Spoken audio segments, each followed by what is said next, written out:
Tusikilize neno la Mungu kutoka Mwanzo sura ya 12 aya ya 1 hadi 9. Bwana akamwambia Abramu, ondoka katika nchi yako na katika jamaa yako na katika nyumba ya baba yako, uende katika nchi nitakayokuonyesha.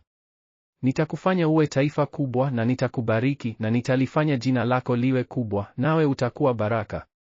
Nitawabariki wakubarikio na aliyekulaani nitamlaani, na katika wewe jamii zote za dunia zitabarikiwa. Abramu akaondoka kama Bwana alivyomwambia. Lot naye akaenda pamoja naye. Abramu alikuwa na umri wa miaka 75 alipoondoka Harani. Abramu akamchukua Sara mkewe na Lot mwana wa ndugu yake na mali zao zote walizozipata na watu waliowapata huko Harani, wakatoka kwenda nchi ya Kanaani, wakafika nchi ya Kanaani. Abramu akapita katika nchi hiyo hadi mahali pa Shekemu, hadi mti wa More. Wakati huo Wakanaani walikuwa katika nchi hiyo. Bwana akamtokea Abramu akasema, nitawapa uzao wako nchi hii. Naye akajenga pale madhabahu kwa Bwana aliyemtokea. Akaondoka pale akaenda mlimani mashariki mwa Betheli, akapiga hema yake, Betheli ukiwa upande wa magharibi na Ai upande wa mashariki, akajenga pale madhabahu kwa Bwana, akaliitia jina la Bwana. Abramu akaondoka akasafiri akielekea Negebu. Kuna mambo matatu muhimu tunayokosa katika kisa hiki. Kwanza, Abramu alikuwa na miaka 75, si kijana. Wakati wengi wetu tunafikiri kuanza kitu kipya ni kwa vijana tu, Mungu anamuita mzee wa miaka 75 aanze safari mpya kabisa.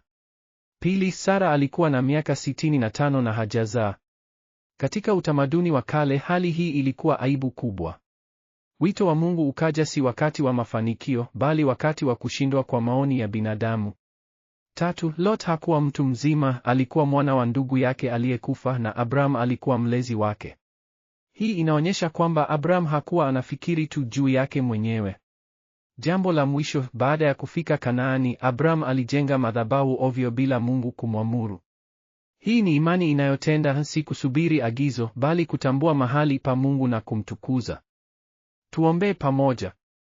Baba wa mbinguni, tunakushukuru kwa mfano wa Abramu.